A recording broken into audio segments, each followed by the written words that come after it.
तो भाई वीडियो शुरू करने से पहले सबको हैप्पी न्यू ईयर। तो भाई 2025 बीत चुका है और डब्ल्यूडब्ल्यू का 2025 हमारी एक्सपेक्टेशन के हिसाब से गया नहीं, ठीक है। लेकिन भाई 2026 can be the best year of WWE ever. अब मैं ऐसा क्यों कह रहा हूँ? क्योंकि 5 ऐसी चीज़ें हैं जो कि होनी बिलीवेबल हैं, जो कि हो सकती हैं। ऐसी चीज़ें मैं आपको बताने वाला हूँ, ऐसी टॉप 5 चीज़ें जो कि डब्ल्यूडब्ल्यू को 2026 में ना बदले के रख देंगी और हमें फिर से सिनेमा वाली फीलिंग आ जाएगी। भाई सबसे पहले बात करते हैं रॉक के रिटर्न की। अब भाई आप सुनते सुनते थक चुके हो और मैं बोलते बोलते थक चुका हूँ, लेकिन इस बार चीज़ें प्रेडिक्टेबल लग रही हैं काफ़ी ज़्यादा, क्योंकि भाई रेसलमेनिया 43 है सऊदी अरेबिया में, और हम सब ने रिपोर्ट सुनी है कि सऊदी अरेबिया ने कॉल किया है रॉक को, बड़े बड़े स्टार्स को फॉर रेसलमेनिया। अब देखो भाई, रॉक और रोमन रेंस की जो राइवलरी है ना, वो ऐसी नहीं है कि 2-3 महीने में बिल्डअप हुए और रेसलमेनिया में ख़त्म। इसमें वो मज़ा नहीं है। कम से कम ये राइवलरी ना हमें 6 से 7 एक साल पहले से शुरू होनी दिखनी चाहिए। और सबसे अच्छा मौका है रेसलमेनिया 42। अब मैं ऐसा क्यों कह रहा हूँ? देखो यार, Roman Reigns versus Cody Rhodes का मेन इवेंट ऑलमोस्ट तय है फॉर रेसलमेनिया 42 नाइट 2 का मेन इवेंट, ठीक है।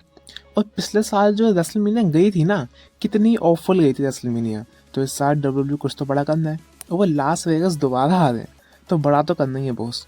तो भाई Roman Reigns versus Cody Rhodes का मैच है और दोनों के साथ ही रॉक के पंगे होने वाले हैं। कोडी के साथ तो है ही और रोमन के साथ तो होने ही वाले हैं, क्योंकि टीम अप जो किया था रोमन ने कोडी रोड्स के साथ। भाई रॉक का अगला शिकार कोडी रोड्स होगा और अभी रोमन रेंस ना रॉक के बीच में आ गया कोडी रोमन रेंस। तो हम ऐसा देख सकते हैं कि भाई जो रोमन रेंस है वो फाइनली कोडी रोड्स को हरा देगा रेसलमेनिया 42 में। लेकिन भाई वहाँ पे होगा रॉक का रिटर्न और रॉक ज़्यादा कुछ नहीं करेगा, सिंपली रोमन रेंस के पास जाएगा और उससे बस ये बोलेगा कॉन्ग्रेचुलेशन, लेकिन I will come back for the head of the table. तो भाई यहाँ पे ना कह सकते हैं एक राइवलरी सेट हो जाएगी कि रॉक आएगा तो जो वापस, वो भी किसके लिए आएगा?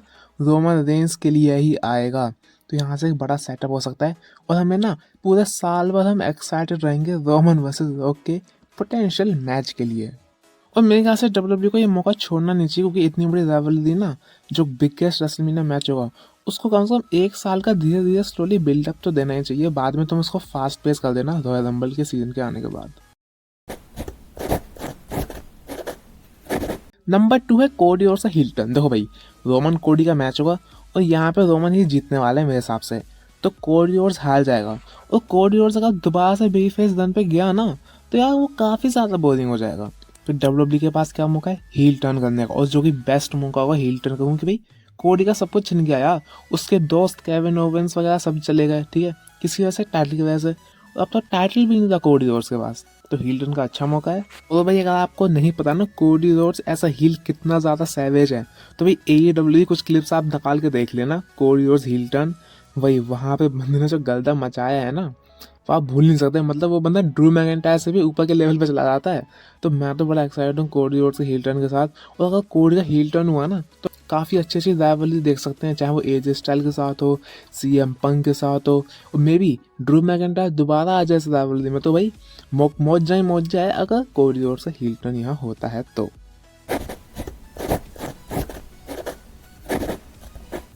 भाई थर्ड है डीन एम्ब्रोस का रिटर्न। अब भाई ये काफ़ी बड़ी चीज़ मैं बोल रहा हूँ आपको, तो इसके प्रूफ के साथ है। डीन एम्ब्रोस का AEW कॉन्ट्रैक्ट एक्सपायर हो रहा है 2026 एंड में, ठीक है। और यहाँ पे हम सबको पता है डीन एम्ब्रोस ने रिसेंट इंटरव्यू में कहा था कि वो WWE की जो पॉसिबिलिटी आने की उसको नकारेंगे नहीं, क्योंकि उनको उनकी फैमिली भी देखनी है। और जो रेसलिंग करते हैं ना डीन एम्ब्रोस AEW में, वो काफ़ी हार्ड हिटिंग होती है। तो भाई की पसलियाँ भी टूट गई हैं, अभी बच्चे को तो संभालना है भाई को। तो डीन एम्ब्रोस और ट्रिपल एच के रिश्ते भी काफ़ी अच्छे हैं, क्योंकि अगर आपको नहीं पता हो तो दीनी पकड़िए उनकी वाइफ है, उन्होंने कहा था कि भाई जब डीन एम्ब्रोस AEW में नहीं गए थे, मतलब थोड़े से फ्री एजेंट थे, तो ट्रिपल एच ने बार बार उनसे कहा था कि अगर उनको कोई भी मदद चाहिए तो वो मुझे बोल सकते हैं, मैं उनकी हेल्प करूँगा। तो डीन एम्ब्रोस ने कभी WWE के बारे में कुछ उल्टा कहा नहीं है, WWE ने कभी भी डीन एम्ब्रोस के बारे में कुछ उल्टा कहा नहीं है। और अब WWE वर्ल्ड पे डीन एम्ब्रोस की चीज़ें बोली जाती हैं और डीन एम्ब्रोस का नाम भी कभी कभी लिया जाता है ऑन टेलीविज़न। तो आप समझ सकते हो दोनों के रिश्ते अच्छे हैं और डीन एम्ब्रोस का आना तय है। और एक रेसलमेनिया 43 में dean Ambrose versus Seth Rollins का एक मेगा मैच तो हो ही सकता है।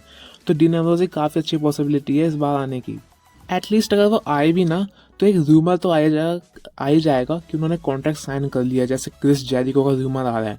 तो मैं तो बड़ा एक्साइटेड हूँ डीन एम्ब्रोस को दोबारा देखने के लिए, क्योंकि यार जो बंदा है ना यार, वो काफ़ी ज़्यादा मीनेस बंदा है। वो विंस मैकमैन ने बहुत बड़ी गलती कर दी उसको रिलीज़ करके। इतनी ख़राब स्टोरी लाइन थी तो बंदे ने खुद रिलीज़ मांग लिया। तो होपफुली डीन एम्ब्रोस रिटर्न कर जाएंगे इस साल। नंबर 4 है the retirement of tribal chief. अब मैंने क्या बोल दिया ये आपको भी यकीन नहीं हुआ होगा।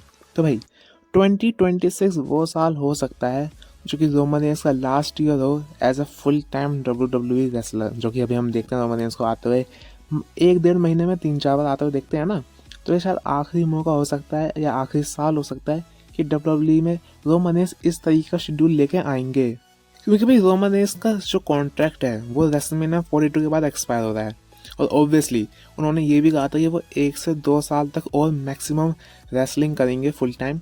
तो भाई फुल टाइम अगर देखें तो भाई ये रोमन रेंस का कॉन्ट्रैक्ट एक्सपायर हो रहा है, और फिर रोमन रेंस के बाद अभी करने को ज़्यादा है भी नहीं। The rock versus Roman Reigns हो जाएगी एक राइवलरी, और फिर डीन एम्ब्रोस के आने के बाद कह सकते हैं कि मेगा ट्रिपल थ्रेट मैच हो सकता है रेसलमेनिया में, मे बी 2028 में। उसके बाद तो रोमन रेंस के बाद ज़्यादा कुछ है ही नहीं राइवलरी में। तो भाई अगर आप ट्राइबल चीफ के फैन हो तो भाई लास्ट टाइम है, आप देख लो रोमन रेंस को ऐसा फुल टाइम इस साल। मे बी वो ब्रॉन ब्रेकर को ओवर करते हैं, तो मतलब यार रोमन रेंस इस साल ना काफ़ी ज़्यादा कुटने वाला है। इस साल तो कुटाई है 2025 में, लेकिन भाई 2026 में और भी ज़्यादा कुटेगा। शायद वो ऑस्टिन थ्योरी से हार जाएँ, ब्रॉन ब्रेकर से हार जाएँ, या कैसे तो ब्रॉन्सन रीड से तो हार ही चुके हैं। तो काफ़ी सारे सुपरस्टार ओवर होने वाले हैं। लेकिन हाँ, रोमन रेंस ने काफ़ी कुछ कर दिया है WWE में, और एक अपनी अच्छी लेगेसी बनाई ली है। तो वो पीसफुली मेरे ख्याल से एक कैसे ना बहुत ही लाइट ले सकते हैं वक्त, मे बी रॉक की तरह या जॉन सीना की तरह। मैं चाहता हूँ जॉन सीना की तरह ले ले यार, मतलब जॉन सीना साल में 1-2 बार तो आ ही जाता था, तो रोमन रेंस भी आ ही जाए साल में 1-2 बार एटलीस्ट आफ्टर द 2027 के बाद, तो मतलब रिटायरमेंट लेने। तो भाई नंबर 5 आपने पढ़ लिया होगा, द नेक्स्ट बीस्ट इनकार्नेट। जी हाँ, अब वो कौन होने वाला है? सामने आपके पिक्चर है, वो है गुंथर। अब मैं ऐसा क्यों कह रहा हूँ? गुंथर वर्सेस ब्रॉक लेसनर का है टाइम, और ब्रॉक लेसनर रिटायर हो जाएंगे इस साल, मोस्ट प्रोबेबली जॉन सीना ने भी कहा है। तो गुंथर वर्सेस ब्रॉक लेसनर एक समर स्लैम में मेरे ख्याल से ब्रॉक लेसनर का आखिरी मैच होगा अगेंस्ट गुंथर, और वहाँ पे गुंथर बुरी तरीके से हरा देंगे ब्रॉक लेसनर को। तो ये देखने वाली बात है कि अपने सारे के सारे जो कि चाइल्डहुड में बंदे थे, चाहे ब्रॉक लेसनर हो, Roman Reigns, John Cena, AJ Styles, सभी इस साल रिटायर हो रहे हैं, और मोस्ट प्रोबेबली गुंथर ही करेगा इन सबको रिटायर। और मतलब गुंथर ने जॉन सीना रिटायर किया, गोल्डबर्ग को किया, यहाँ पे ब्रॉक लेसनर को भी करने वाला है, और एजे स्टाइल्स को भी करने वाला है। तो आप गुंथर को मान सकते हो as the next undisputed force of WWE, जो कि सिर्फ मारना पीटना जानता है और ब्रॉक लेसनर की जगह ले लेगा। तो गुंथर के लिए ये साल काफ़ी अच्छा होने वाला है, और हम सब के लिए काफ़ी बुरा, क्योंकि अब हमारे जो बचपन के हीरोज़ थे WWE में, वो सारे के सारे रिटायर होने वाले हैं। तो मेरे ख्याल से ये है टॉप 5 बोल्ड प्रेडिक्शंस। आपकी क्या प्रेडिक्शन है आप कमेंट्स में बता सकते हो। बाकी तो हैप्पी न्यू ईयर। तो मिलता हूँ आपसे नेक्स्ट वीडियो में, तब तक के लिए I love you guys. Video देखने के लिए धन्यवाद। रेसल चौपाल को सब्सक्राइब करना न भूलें और हमारे अगले वीडियो यहाँ देखें। नमस्ते।